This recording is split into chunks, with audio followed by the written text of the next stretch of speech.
Hey, Spider Nerds, welcome to the SpiderNerd.com podcast. I'm your host and webmaster, Jonathan Weber, and joining me today for the podcast is Mr. James Markian. And I have food in my mouth. Hey guys, what's up? That's what she said? Possibly? Don't make me come over there to slap you. Alright, what you been up to this week, James? I had actually a pretty busy week. Monday, I started getting all my financial aid and all my paperwork done so I can go into local culinary school here in town. Because, as some people might know on my personal self, I'm planning on being a chef one day. Maybe even be in the Food Network. Who knows? So you're going to compete with Bobby Flay? Yeah, that's my lifelong goal. I'm going to put Chef Robert Irvine in a headlock, even though he would probably kill me because his wife's like a pro wrestler or whatever it is. Robert Irvine is ripped, dude. It's a joke. Come on. Like, he's going to listen to this. All right. I was getting all that done this week, getting all that crap in, and talking to teachers and whatnot, so I got that all the way. I had a little bit of drama last week, but it's all taken care of, and me and my ex-girlfriend are fine again, so that's all over and done with. Well, that sounds good. At least it's not complicated anymore. You can change your relationship status on Facebook. Yeah, it's back to happy. All right, anything else this week, James? I'm eating pizza right now, but not really much. Sorry, I wish I could go more into detail. Oh, except for we're doing some really cool things with AGR that we're planning for the summer, so check it out. Yeah, I got a question for you. Is AGR now on Sunday nights? Just for right now because of people's schedules, but we're planning on going back to Saturday slowly. Okay, good. Because last night I was waiting for AGR and I was like, I wonder if it's going to be on Sunday nights now because it was 10 o'clock my time and it still hadn't started. So I was like, I guess it's on Sunday night this week. So I guess I'll get to watch it or listen to it or whatever while I'm writing my speech paper. So, yeah, what have I been up to this week? Well, I've been rewatching all of the Spider-Man films in preparation for The Amazing Spider-Man 2, which is only about, 5 days away now? 4 or 5 days away? Because I am going to an early showing on Thursday night. So, yeah, I'm getting pretty pumped for that. Getting pretty excited for The Amazing Spider-Man 2. Excuse me. It may not sound like it in my voice, but it's just because I have to calm myself or else I'll go like, oh my gosh, The Amazing Spider-Man 2, I'm so pumped! And I don't think that would be a very fun thing to listen to on a podcast. But what else have I been up to this week? Just dealing with school. Teachers are stupid. I hate the education system. I hate it so much. I gotta say, school, kids, just drop out of it. Just drop out of school, please. That way we can maybe get rid of the educational system in this country. That'd be nice. But, yeah, other than that, not a really busy week for me. It's been pretty quiet week. So shall we tackle news now, Mr. Markin? Or do we have anything else we need to say? Not right that I can think of. Oh, one more thing. In case you're listening to it, Jamie Fan, please stop trying to give me spoilers for the movie while you're studying in Australia. Thank you. I'm assuming that was the ex-girlfriend you're talking about before the show. Yeah, Jamie. Okay, I'm guessing that's also the same Jamie that's in your Skype name, too. But whatever. Bring up my Skype name. She made it for me back when I first got Skype. She's the one who made it and gave me that name. Now I regret it because we've been broken up for like over a year now. And you can't change it. You can change your display name, but you can't change your username. Yeah, that's stupid. But a little bit of housekeeping to take care of before we get started with the news topics this week. First of all, I just want to say thanks to everyone who got the website to 15,000 hits. That's pretty cool. We got 5,000 hits in just under 3 months, I think. That's pretty cool. Yeah, that's very, very cool, and I think, we owe a debt of gratitude to all of our site visitors for that. But another piece of housekeeping that I do want to take care of is we have not gotten any new registrations on the forum in about 2 weeks.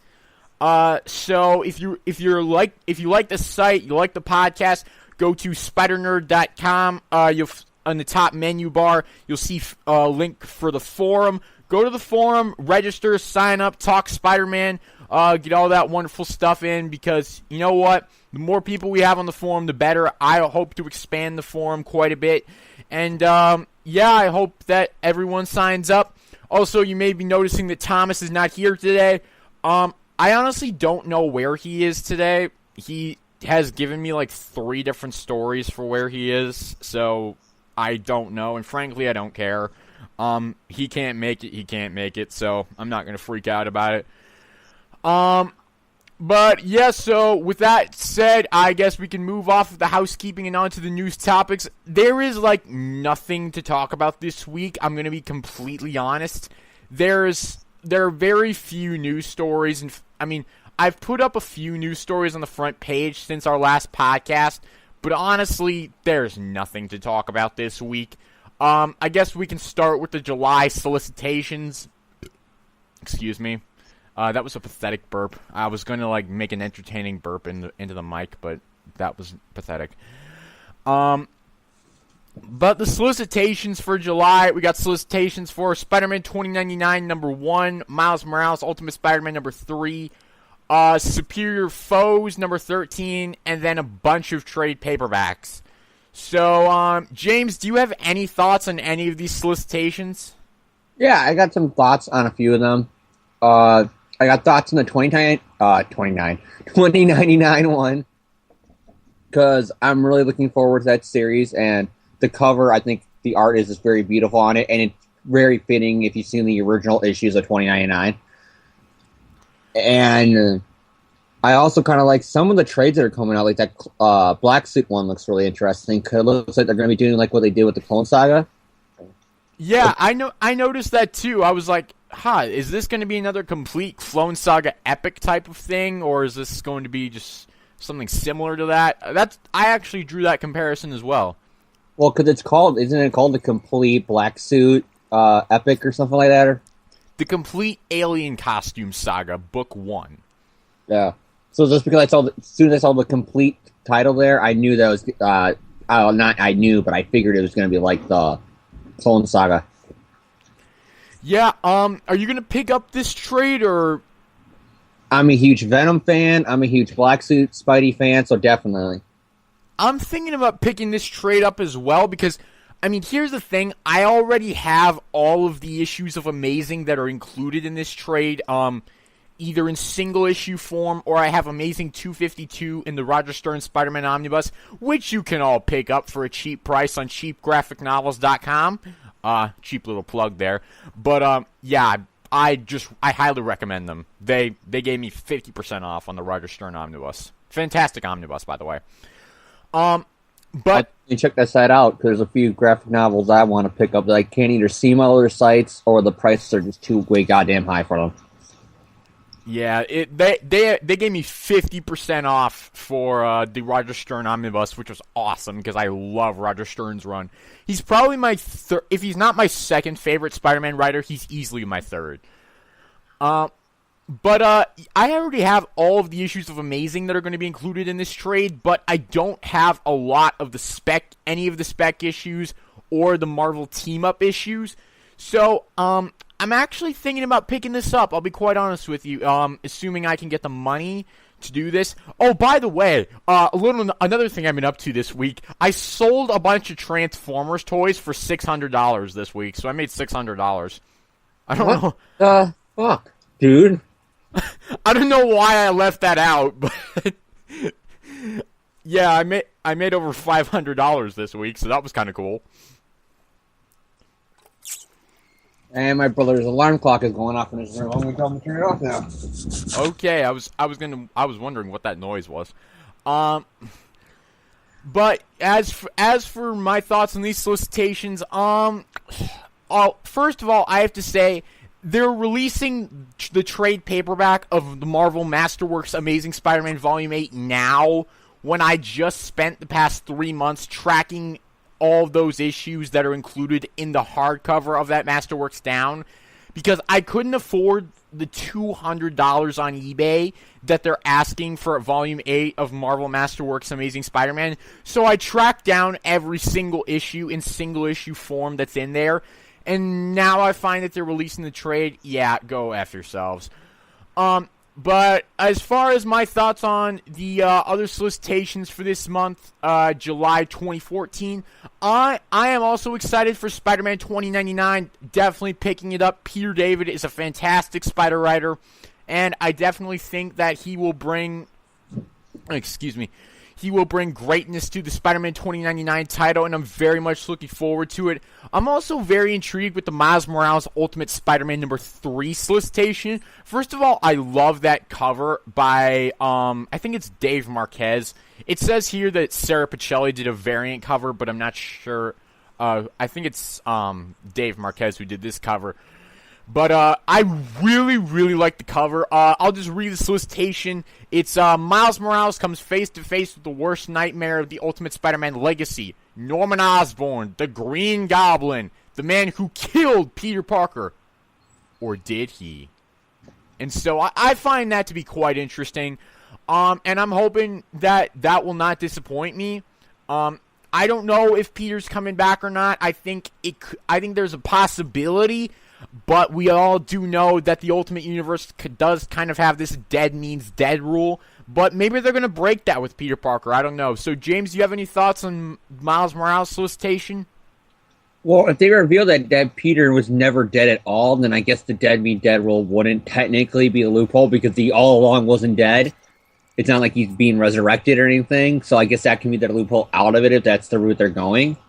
But, yeah, it just feels like maybe because of the movie, they want to make sure that every title has a Peter storyline somehow in it.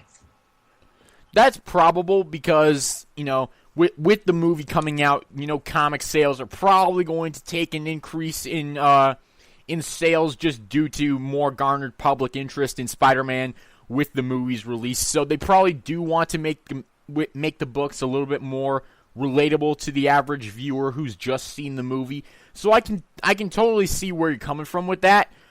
Part 3 of Revival, the most shocking Spider-Man story of the year. Yeah, I don't buy that for a second. But you know what? I think, maybe if they reveal that Peter was never dead all along, I honestly am just hoping that maybe they buried him alive and he's just been pounding on in his coffin away going, "Help me!" For the past however many years. I'm hoping that has happened because that would be very, very entertaining. If they were to just doing Miles Morales Ultimate Spider-Man 3.1 with him just doing that, I would laugh my ass off. Well, I think what it is, it's going to be like kind of like how Norman keeps coming back because of the serum and because pretty much the Goblin Serum or the Oz formula, which it was called in the Ultimate Universe, was given to the spider that Peter got bit by. That's probably what they're going to explain it, is that, yeah, if it can't kill Norman, it can't kill me, or something like that. It's possible. I think that theory definitely does have some, what's the word I'm looking for here? Some meat to it, I guess, some evidence for it, but, we will just have to wait and see. I'm not going to make a speculation because I don't want to be wrong. But ultimately, we will just have to wait for this issue, and we'll see what happens. But other than that, The Amazing Spider-Man number 4 and number 1.3, or Learning to Crawl Part 3, whatever you want to call it, is those solicitations are classified. So, do we have any thoughts on maybe why they're classified? I think it's because it's maybe original Sin tie-ins. And That's they don't spoil anything from the miniseries. That's what a lot of people are saying, that Amazing Spider-Man is going to tie into Original Sin. But you mentioned this to me before the show. You think Amazing Spider-Man, the main series, and Learning to Crawl are going to tie in somehow? Can you maybe go a little bit further in depth with that? Sure. Last time Spider-Man had a reboot with a new volume, they had, as everybody knows, Chapter 1. And there were some tie-ins to Chapter 1 that were really bad. But since this is not going to be like Chapter 1 rewriting history and more of just expanding on between the lines Untold Tales, I think that the person who you see in all these flashbacks to the girl getting bit by the spider, and that's going to somehow tie into learning how to crawl, which is going to tie into Amazing, which is going to tie into Peter's involvement in Original Sin. I mean, original sin. I'm not someone who's very well versed in the overall Marvel universe. I'm well versed in Spider-Man, but I'm not well versed in the overall Marvel universe. Can you explain to maybe listeners who don't know what Original Sin is? Basically, the Watcher got shot, and most Marvel fans know the Watcher. He's a big-headed guy who, watches the Marvel universe, but he can never do anything because if he gets involved, he's forbidden to do anything or something like that. There's always a loophole for him to get involved. Like he'll hint the heroes off to like Galactus is coming, but I'm technically not getting involved here. I'm just telling you, but I'm not doing anything. But basically, he got shot, and it's a mystery trying to figure out who killed him. And pretty much all the heroes are going for the deep, darkest sins in themselves because that will find the killer or something like that. Okay. So I guess we can look forward to this series come summer of 2014, which is this year. But really, my thoughts on these classified solicitations. I'm not sure exactly why you need to classify them because they've never classified solicitations as long as I've been around at the Spider-Man fan community. For Superior Spider-Man, they didn't classify the solicitations. For the end of Amazing Spider-Man Volume 2, didn't classify the solicitations. Why are they classifying the solicitations now? Well, if it's the Original Sin tie-in, I can see that being Marvel's way creative. Get it? The Avengers or S.H.I.E.L.D. are classifying everything. But I think they have done this before. Like, I remember a few years back, I think there was a solicitation for either Amazing or something like that where they were going to have a big secret reveal, and they go and get ready for Classified to make their return, or something like that. But I mean, but that's not even the same thing here. Is they're saying, "Oh, get ready for blank to return." They're not classifying the whole solicitation. No, I'm saying that's the closest I ever remember to it getting. I think it's because it's Original Sin tie-in, and it's going to have maybe some big ramifications in that story arc. So they don't want to spoil it, obviously. Where if you're spoiling a little bit in Amazing, solicits for their own title, who cares? It's Amazing. But the big summer tie-in event, Marvel does not want to screw around with. Yeah. So do we think that Original Sin's probably not going to be resolved in Amazing Spider-Man, but I mean, with this, it's probable that something big is going to happen in terms of Original Sin with Amazing Spider-Man number 4. Most of the big major story arc points of like Civil War with Peter, the only major thing that happened in Civil War in the main series was Peter unmasking, but almost everything else was amazing. With why he left Tony and everything. I thought Amazing Spider-Man 535 was him unmasking. No, they begin it with him saying, he's at the press conference, and he's all like, because I was rereading it for my One More Day, Brand New Day reviews I'm going to be doing for the podcast, for the website, and he flips off the mask, but you don't see anything. He's like, I'm Peter Parker, I'm Spider-Man, I got some big news to tell you, and then the issue ends there with him getting ready to take off the mask, and then the next issue begins, he's on mask talking, and they get the full speech of him taking off the mask. You read Civil War. Oh, okay.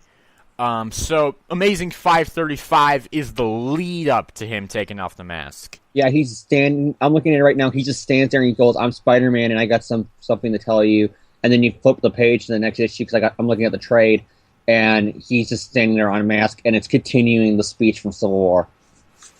All right. So, as someone who hasn't read Civil War, at least yet, I do plan to read it at some point. But as someone who hasn't read Civil War yet, I'm not exactly well-versed in that.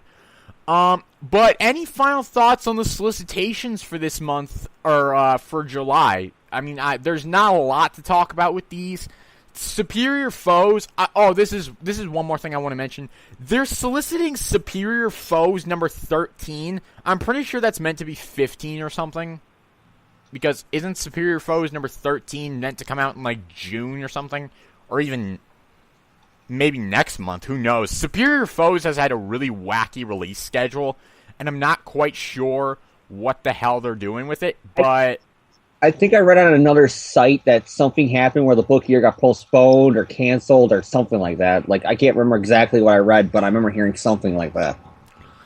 I have no idea. I haven't been following Superior Foes' production very much. I have been following the series. I think it's a very good series.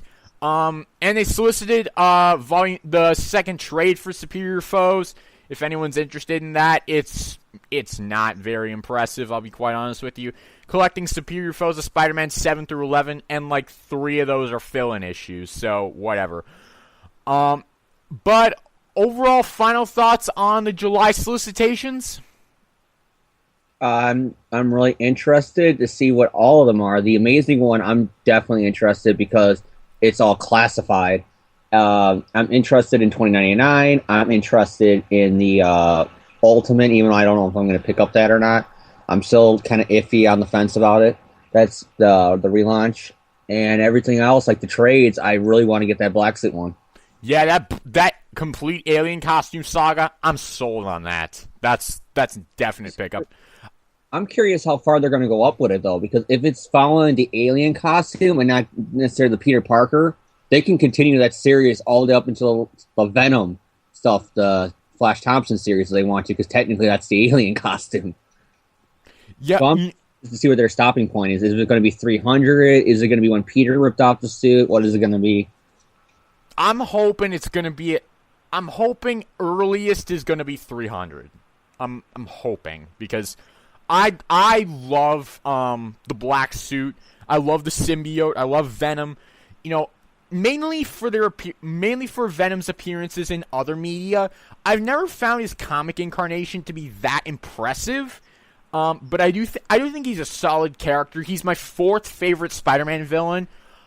He used to be my favorite. Then, people like Green Goblin, Norman, Doc Ock, and the Lizard came about, and I just kind of started to like them better. But I really do like Venom, and I really, really like the issues with Peter with the symbiote. I think those are very good issues. Even though Tom DeFalco is not my favorite Spider writer, I think he's an all right writer. He's fairly decent when he wants to be. So you know what? I'm going to pick this up because there are a lot of issues in there that I haven't read. So I'm definitely going to pick that up. Yeah, I agree with you too. I think that it will probably be 300. But I'm just saying, though, if Marvel gets a lot of money out of this, I can see them going, okay, we can continue this like complete Venom Alien costume collection or whatever, kind of like what they did with Ben Reilly with the Clone Saga one. I could see them doing that if they made a lot of money off of it. Yeah, like they did the complete Clone Saga epic, and then they did the complete Ben Reilly epic. So they could probably do that. That's very true. Which is technically still the complete Clone Saga epic. They just changed the title when Ben became Spider-Man when they got up to them in the trades. Yeah, but same thing, same difference. But moving on to other news topics now. This is actually our last news topic of the day because like I said, there was practically nothing to talk about this week. But Amazing Spider-Man number 4 did get a cover. Dan Slott did release the cover image for Amazing Spider-Man number 4. I think it's by Humberto Ramos. He released it on his Twitter. And it debuts a new character named Silk. She is evidently the girl that we saw get bit by the same spider that bit Peter Parker.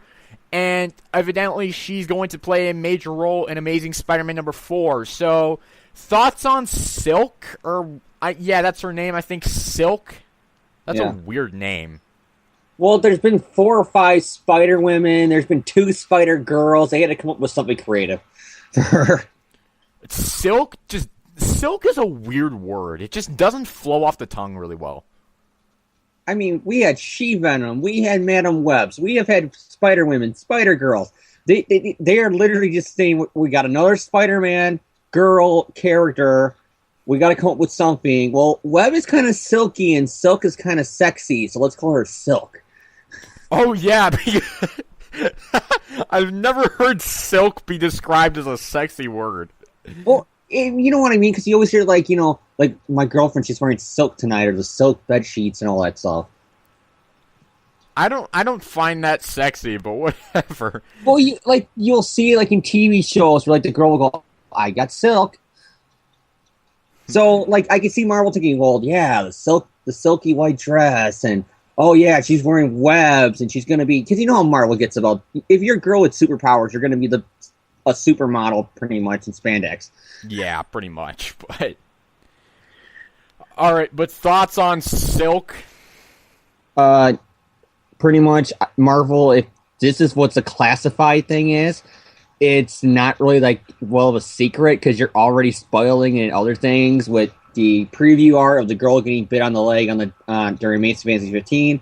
You got the original Sin cover having the girl getting bit and Peter staring at when he got bit with the half spider sense mask thing going on. So if that's the classified, it's just, oh my god, there's a female who also got bit by the spider. Well, whoop do you freaking do? You already spoiled it. Well, it was Dan Slott actually who spoiled it. I just want to, maybe think for a second that maybe Dan Slott maybe got in some trouble with Marvel for tweeting this cover. I don't know, because he has done other things that he hasn't gotten in trouble for. Tweeting a cover, I don't think is going to be one of them. Yeah, but Dan Slott, I follow Dan Slott on Twitter, and he actually does have some fairly good tweets. But that sounded weird. He has some fairly good tweets. That sounds weird. Well, supposedly one of my co-hosts on AGR, Matt, was at a convention in Toronto where Dan Slott was asked, and he asked Dan Slott a question or whatever, and it was not too much of a negative one. He just said, "Hey, I'm not really enjoying your book right now, but what ideas do you got later on?" And Dan Slott literally cursed them out of the building and security to get this guy out of here, from what I understand. No response to that. Yeah, he told me this story literally like a week or two ago. I don't want to know. Yeah. I don't want to know. I'm staying out of it. I'm not getting involved with it. But Dan Slott did tweet this cover. It's got Spider-Man basically wrapped up in some silky web, and this random chick in the shadows. That's Silk, I'm assuming. Yeah, organic webbing? Because Peter's the one who made the mechanical web shooting, but right before Brandy Day One More Day, he had the organic webbing from the Raimi trilogy. So does that mean, does she have organic webbing, or did this chick somehow also make web shooters? You know what? That's an interesting question. Maybe she was given web powers, I guess, or because, well, she was at a science demonstration, which was apparently open to the public. So, and it appeared that no one was forced to go there. So maybe she's a science nerd and figured it out just like he did. Yeah, probably. That's what I'm thinking of. But it's just kind of weird because when I first see it, I'm thinking, well, then how did she get these webs to be silk? Yeah, and I'm really hoping they don't. If it is organic webbing, please don't reference that awful story with the Queen. Please don't reference that. That's awful. I don't think they're going to reference that. I think what they will do is they might have Peter may have one offline or her have one offline going, you got everything else and I got the webs or something like that. That's possible. That would be kind of cool as long as they don't reference that awful Queen story. As long as they don't reference that, I'm fine with it. Yeah, they reference those powers too much about what happened to them for Peter. Even though they said since One More Day, we're going to get to that, and here we are, like 5-6 years later, and they're still like, we'll get to that. Because nobody will want to touch that. Marvel's like, do we really have to touch that to explain that stuff? Because really, it was that bad. Let's just pretend it didn't happen, guys. Yeah, let's pretend that those stories did not happen. Let's just keep that, put those in a treasure chest and bury them like the Atari ET games. See, I just made a reference there because apparently someone has dug up the landfill in wherever of Atari ET games. I know. I found this news out. My friend Zach, who's the huge gamer nerd ever now really wants to get his hands on these copies because, for one thing, he goes, this is going to do a complete like flip flop where other copies on like auctions and stuff like that were going for a lot because the game was rare because they were buried. So if you had a copy that was really rare, now it's like not rare at all. And now the ones that were buried are going to be the going for millions and stuff like that. My question is, do you think those copies are going to work? I know they're not, but still, like, can you imagine like a museum or something, like putting those in a display case? That would be awesome. It's like, those copies are not going to work, but that would make an awesome museum display. It's like, that would be awesome. Japan has a few video game museums. I won't be surprised if they try to snatch some of those up. All right, but final thoughts on Silk, or this girl who's probably not going to be sexy at all, but they're going to try to make her be a sexy girl? Because that's Marvel. When a girl gets superpowers, they become a slut. Not trying to offend somebody. Except forever, people. Like, look at Power Woman in DC, or Power Girl, whatever her name is. Wonder Woman? No, Power Girl. She has, like, back before the relaunch in New 52, she had, like, pretty much her whole cleavage showing for, like, since the 70s. Yeah, that's typical comic book for you. Yeah, comic book, and I'm always on the fence because I always come to the defense of saying, yeah, girls become really skinny and big-breasted and whatever, but also the male superheroes like Peter Parker, who was skinny nerd, becomes ripped like a Greek god. Yeah, I just want to say this. Anyone who masturbates to comic book characters, you need help. And I'm out of the show. Thank you. Goodbye. I don't know if I can come back to say anything reasonable now after that. Oh, that's going to get quoted on the forum. Oh, that's going to get quoted. That's probably going to go down as like one of this show's star quotes like in 20 years. Oh, that's going to be funny. Oh, God. Well, why am I here? Just why? I'm starting to regret this now. Because I put out a help wanted ad on CBR and you answered it. God damn it, CBR. All right. Final thoughts on Silk before we move on to reviews. I can't say anything now, so just move on. Okay. All right. Tackling reviews now. We got Superior Spider-Man Team Up number 12. This is, correct me if I'm wrong, but this is the final issue of Superior Spider-Man Team Up. And I gotta say, it's pretty good. As I pull it up on my iPad here, I gotta say, it's a pretty good issue. A little bit of preview into my thoughts on it. I'll give it an A.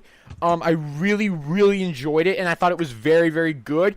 My basic breakdown of it, I liked the conflict between Otto and Norman. I think a lot of my points were very well summed up with Jacob's review on the front page. Go check that out if you haven't. It's a very good review.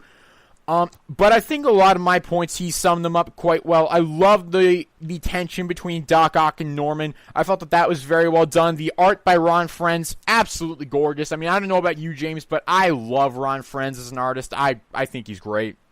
Oh, yeah, I definitely love his artwork since, like, the 80s. Like, when I got a few of his old issues, like the black suited stuff, and it is some of the best artwork, because he found a way to blend the Romita style that almost everybody was copying since Romita left the book, and go back to, hey, Ditko was good too. So he kind of like did the best of both worlds in those 80s stories, where if you look at it, Peter and the suit and the classic Ditko villains look like modern-day updates of Ditko's designs mixed with the Romita-esque designs, and it gave his run like a very unique feel to it because of it. Yes, I definitely feel that Ron Frenz is a very strong Spider-Man artist. I'm not sure where he would be put on like my top, Spider-Man artists of all time, but I think he's a very competent artist, and I think he's very good. I like the whole thing of, basically while Ock is fighting Spider-Man, Norman is developing his tech, and while Norman is fighting Spider-Man, Ock is one-upping his tech. I like that quite a bit, and I think this splash page of him fighting of the Goblin and Doc Ock kind of fighting Spider-Man, it looks like they maybe copy and pasted some art here, because that I can't. I mean, this art right here looks a lot like shit. What's his name? The guy who did the Clone Saga. What are you talking about? Shit. Never mind. That's a moot point. I wasn't paying attention. I had to get up and do something for a second. What did you just say? No. I was trying to think of a specific artist who worked on the Clone Saga. Bagley? Not Mark Bagley. Shit. Sal Buscema, thank you. I was like, he did Spec. He did all that. I was like, he did that, isn't it? Yeah, Sal Buscema, thank you. It looks like Sal Buscema's art, it was almost kind of copy and pasted on here, so I think that was very, very well done. I liked the... It was the inker, isn't that why, though, probably? I think he did, didn't he? Did Sal ink this story? I think he inked the last issue. Yes, he did ink this issue. He did ink this issue. Yes, he did. And a lot of times when artists, ink stuff, their art, like they were drawing the pencils, start to outdo or overshine the person who actually did the pencil. So maybe that could be a case of it. Yeah, I could definitely see that. This looks like Sal Buscema's art. It really does, some of this. But yeah, I gotta say the art in this issue is absolutely fantastic. The story is very good. And overall, I don't have a lot to say on this issue. If you want a full in-depth review of it, go check out Jacob's review on the front page. It's a good review, and I'd highly recommend everyone going and checking it out. Overall, I'm going to give the issue an A. Thought it was pretty good. Now, we move on to the classic reviews portion of this podcast, which is probably going to take up the rest of this podcast. We're not going to do questions or anything this week because, once again, we don't have the full panel here. And I'm assuming you guys want the full panel's thoughts on those questions. So we're not going to tackle listener questions this week, but we are going to tackle 4 classic issues with As I try to pull up my notes on them on my iPad, we are going to tackle 4 classic issues of Amazing Spider-Man, which starts with Amazing Spider-Man number 26. And James, you're going to have this one. What are your thoughts on Amazing Spider-Man number 26? Just give me a second to pull up my notes, please. Okay. La-di-doo-da. Because my computer's running slow. So you can just start, okay, man? La-di-doo-da, la-di-doo-da. Alright, well, I gotta say, Amazing Spider-Man 26, written and edited by Stan Lee, plotted and drawn by Steve Ditko. So this is yet another issue plotted by Steve Ditko, which he would take that position, I believe, for the rest of his run up through issue 38. He would plot the issues and then Stan would dialogue them. I'm not sure correct me if I'm wrong on that, but I'm pretty sure that's how it went. But in terms of Amazing Spider-Man number 26, basic breakdown of it, I liked a lot about this issue, but I also didn't like a lot about this issue. It was kind of a mixed bag for me in terms of what I liked and what I didn't like, but I will say it's an alright issue. Pros, I have to say I liked the scene between Peter and Flash. It was good to see Peter kind of, how do I put this? Kind of lose it a little bit with Flash. Everyone does have a breaking point, like we discussed with Mary Jane last episode. I really do think that Peter does have a breaking point, and it was good to see him kind of finally just go ballistic on Flash. I did kind of like that. But something I liked even more is that Flash, decided to man up and say, look, Principal Davis, this was not Parker's fault. I instigated the fight. All of this was my fault. You need to punish me. I did like that part. I thought that was very solid. Another pro I had was the plot of Spider-Man's costume. Him having to wear just this store-bought costume and it falling off of him and being too small or too big or whatever. I think it was too small. And so he had to web it up together. That was kind of cool. I did like that. It brought a fun bit of tension to the issue that I think the issue needed and it ultimately benefited from. Cons for this issue, I didn't like the relationship drama in this issue. the fact that Liz decided to turn her back on Peter Parker after he made one little mistake was really kind of stupid to me. After she spent the past, 14 issues fawning over him, she's like, oh yeah, well, I'm just going to completely just ignore you now because, yeah, you made this one tiny little mistake with Flash. I didn't like that. That's typical 60s Silver Age girlfriend portrayal, and I don't like that. I feel it's very weak and very kind of stereotypical and sexist almost in a way, and I don't like either of those things, so I felt that was very poor. And once again, Betty Brant done absolutely horribly, so, but that's kind of a staple of this run. And the Goblin plot, I didn't like the Green Goblin's plot in this issue. While I did like that the little trick that he wasn't able to unmask Spider-Man because his mask was webbed to his suit, I did like that part, but I didn't like the whole tension between him and the Crime Master, because why would he unveil his identity to the Crime Master when they haven't succeeded in their plan yet? Heck, why would he unveil his identity to the Crime Master at all? To me, that just really didn't make sense, and it's like, come on, Goblin, you're smarter than this. You know how to deal with partners and allies, and you don't give them... He does. What? He doesn't show him his identity. It's on an Untold Tale where they basically just retcon this. The Green Goblin. Okay, and you're gonna get a laugh out of this because came out in the '90s, but it's classic like Silver Age cheese. Pretty much he unmasks himself to Green Goblin, and he has a J. Jonah Jameson mask underneath his Green Goblin mask. Okay, Can't make stuff up. Yeah, you can't make some of this shit up. That's how weird it is. But I gotta say, but just going by this issue, I don't like the idea that the Green Goblin would unmask himself to him, but whatever. As a grade, I'm gonna give this one a C+. If you want to give a more in-depth review of this issue, I have reviewed this issue in written form on the website. Just go look under the comic reviews, Amazing Spider-Man Volume 1 category. You can find it there. But there's not a whole lot for me to say about this issue. It's an alright issue. I don't feel it's anything particularly noteworthy. I think it's basically a setup issue for this story. I do have to say that I explained this in my written review on the website. Before I went back and reread this issue, I had much fonder memories of it than I did when I went back and reread it. So that was kind of a disappointment that kind of gives it the C+ grade I'm ultimately giving it. But overall, I give the issue a C+, thought it was okay. So James, breakdown and thoughts on Amazing Spider-Man number 26. 26. Basically, it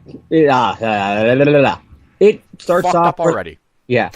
I'm sorry, I can't talk today. I don't know why. Anyways, basically it starts off where the last one ends. Goblin's like, he didn't stop Spider-Man. I stopped Spider-Man. I can prove it here because I got him here, and I'm going to unmask him. But because of normal, comic book shenanigans, they don't unmask him, and it becomes a big brawl with Spider-Man and all the gangsters. Goblin escapes, pretty much swears that I'll be back again one day when Ramita starts doing the artwork. And he is not seen him again until, like I said, the Ramita era starts. And James, Crime Master is killed. What? You're talking about 27. We're talking about 26. Oh, I thought you said about 27. No, 26. Gosh. I'm just not. I can't do the show today. I'm sorry. You just made my day. All right, let's try this again, James. And I'm not going to edit that part out because that was gold. Amazing Spider-Man number 26. What are your thoughts? It's good. All right, there we go. What's your grade? B. All right, good. Good enough. I don't care. What do you want me to say now? I don't want you to say anything. That was fine. That was perfect. All right. Amazing Spider-Man number 27. James, we'll start with you. Breakdown and thoughts. Basically, go back 10 minutes. Go back 10 minutes to when we were talking about the news topics? You know what I mean. When we went back and I said the wrong movie. All right. Why don't you repeat it again? Because I feel like it. Okay, basically the Green Goblin's there. He's gonna unmask Spider-Man to prove that he's actually caught Spider-Man and not the Crime Master. Of course, because of 60s shenanigans, they don't unmask him because Spider-Man gets away, and there's a big brawl between gangsters. Green Goblin gets away. Crime Master dies with the Goblin secret, even though you find out later on that he didn't really have the Goblin's secret. He's dead. You find out that Foswell is Patches and not the Green Goblin, and that Norman Osborn is at a country club hanging out with Jonah, but then later on that night, he goes back to his apartment or wherever. He's like, because, he don't know who he is yet. He's all in shadows, and he has the Green Goblin mask and goes, Spider-Man has ruined my plans again, blah, blah, blah. But I'll be back again one day, and pretty much it doesn't come back until like a few years later with Romita. Yes, and when we get to that issue where the Goblin comes back with John Romita Sr., that is a damn good issue. I will say that right now. Just a preview of that when we get to that. Even though, especially with the news that we know now, that Ditko did plan on Norman being the Goblin, not the last issue of Ditko, but the issue before that, where there's like, Spider-Man looks out the window because somebody was going to shoot Jonah or something with a rifle, and then he looks, and there's no possible way a human being could have been over that ledge. I'm pretty sure it was Norman in the suit on a glider. So maybe that counts as kind of a cameo. Yes, because Norman played a big part in that issue, Amazing 37. That was the Mendel Strom issue, if I'm not mistaken. Yeah, and I think that's biggest key that he was planning to beat the Green Goblin, because there's no way he could have got up to that window, but we'll go more on that when we get to it. Yes, so what are your thoughts on Amazing Spider-Man number 27, James? Like I said, it's his classic Silver Age cheese. I mean, of course, the only guy who knows the Goblin's secret dies at the end before he can tell anybody else, even though you will find out years later that he didn't know, because of more 60s weird writing. Yeah. And you find that stuff out. It's Green Goblin, classic. What can I say about it? It's his classic Norman Goblin before he became the criminal mastermind that he's known of now, obviously. And you got more of the just classic Spider-Man stick of, that this is the beginning. This two-parter is going more towards where Ditko will be during the end of his run, where Flash and him are starting to get in fights every issue now. Liz is starting to not like him. Everybody's slowly getting to the point where they're going to hate each other. Yeah, that is what we refer to as the Dark Ditko age. Yeah. So, grade?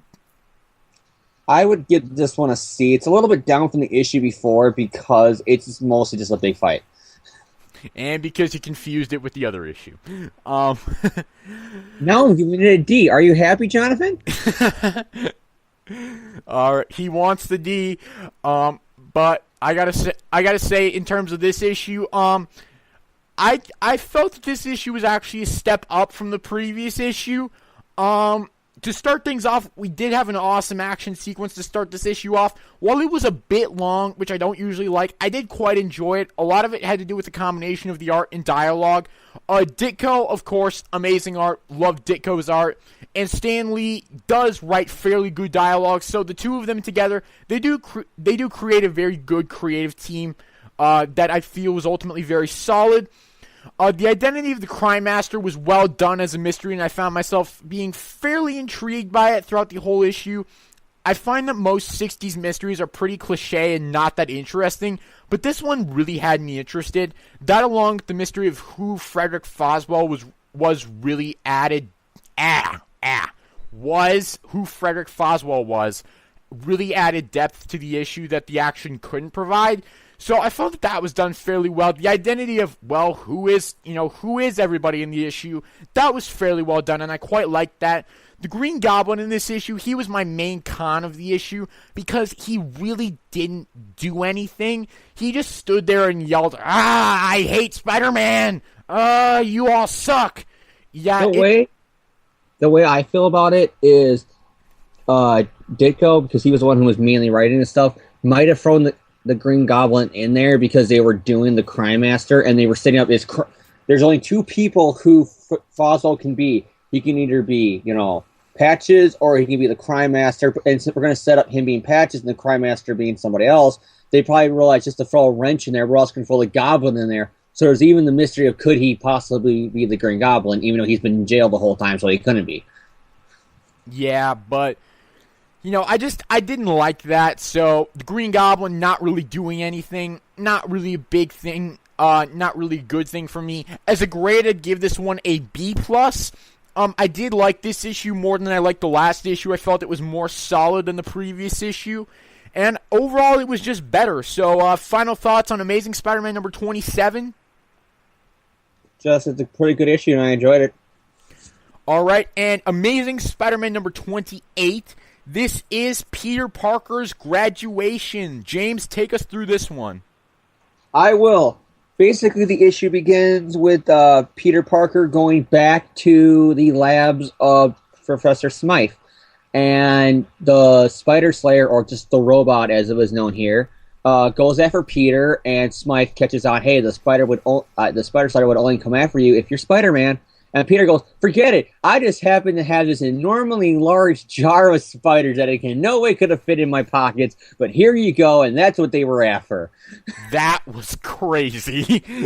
That 60s logic, like, where you can have literally anything in your pocket. Like, the Green Goblin has this little purple purse, but can throw out 100 pumpkin bombs.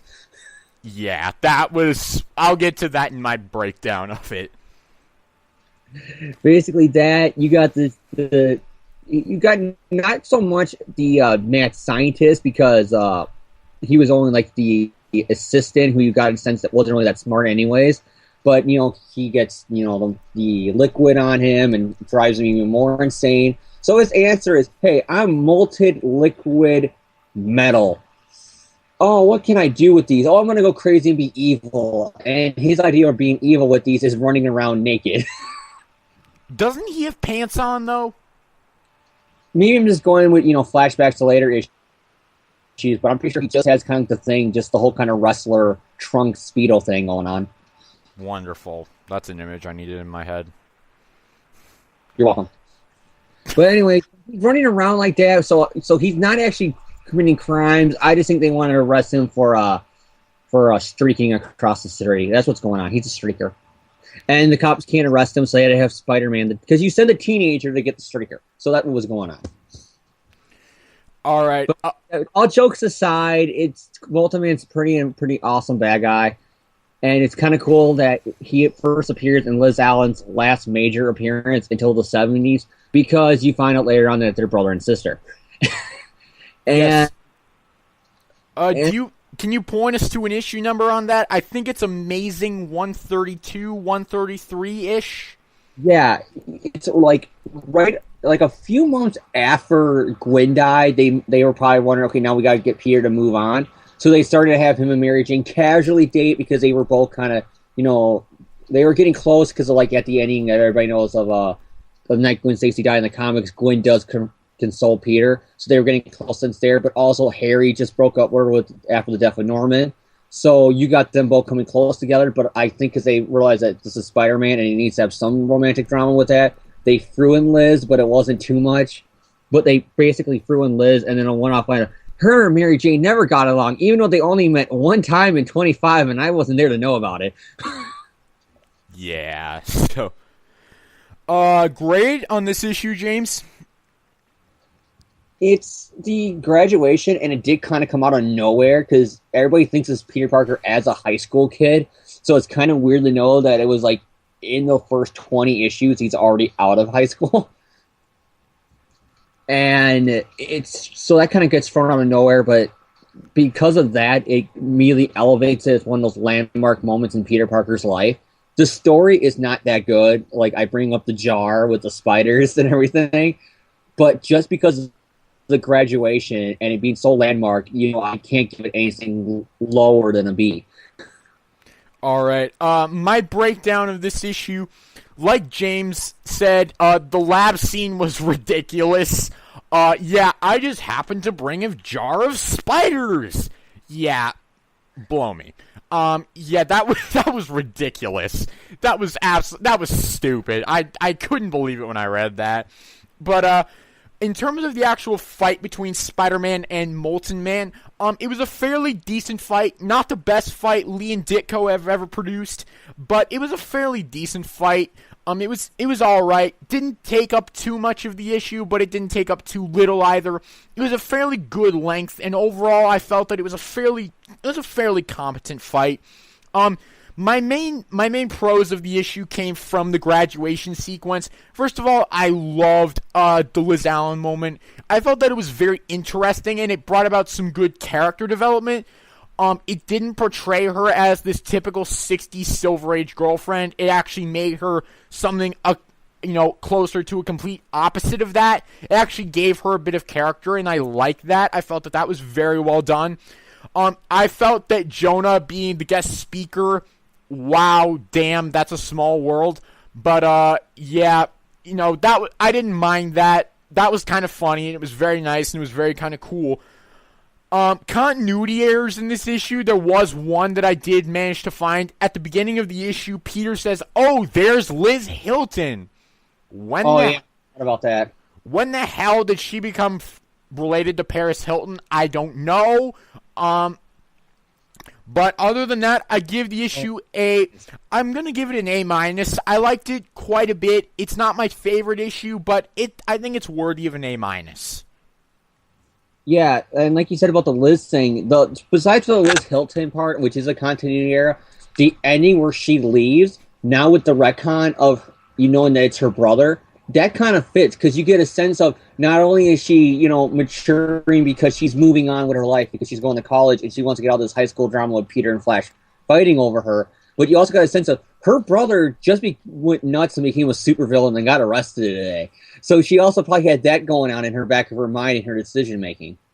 I got to get away from all of this. That's actually a very good point that I didn't even think of. It's just like, yeah, my brother just got arrested for, fighting Spider-Man, and he just got turned into this quote-unquote Molten Man. Yeah, I've had quite a day. So, yeah, you know what? That does actually make sense. I didn't even think of that. But any final thoughts on Amazing Spider-Man number 28? It's a great landmark moment in Peter's life. Like, it's really corny, and besides for that, like I said, I would have gave it pretty lower grade because the story wasn't that good. But, it's the graduation parts that are what matters, and those are just brilliant, in my opinion. So, yeah, B. All right, and the final issue that we're going to tackle today is Amazing Spider-Man Annual number 2. This one is a team-up between Spider-Man and Doctor Strange. My basic thoughts on the issue, I'll go first this time. I don't really have a lot to say about this issue, but I do feel that it is a solid annual and a solid issue. As a little preview, I'm going to give it an A. I did like it quite a bit. I felt it was a solid team-up between Spider-Man and Doctor Strange. Doctor Strange, you could say, kind of dominated the story, but there were also enough Spider-Man bits in there where you didn't feel that either one was taking up too much of the book. I felt that they managed to equalize it fairly well, so overall I didn't really have a problem with that. The action sequences in the issue were fairly solid and good. I didn't really have any problems with them, and the art was fantastic. I don't really have any big cons for this issue. Like I said, I gave it an A.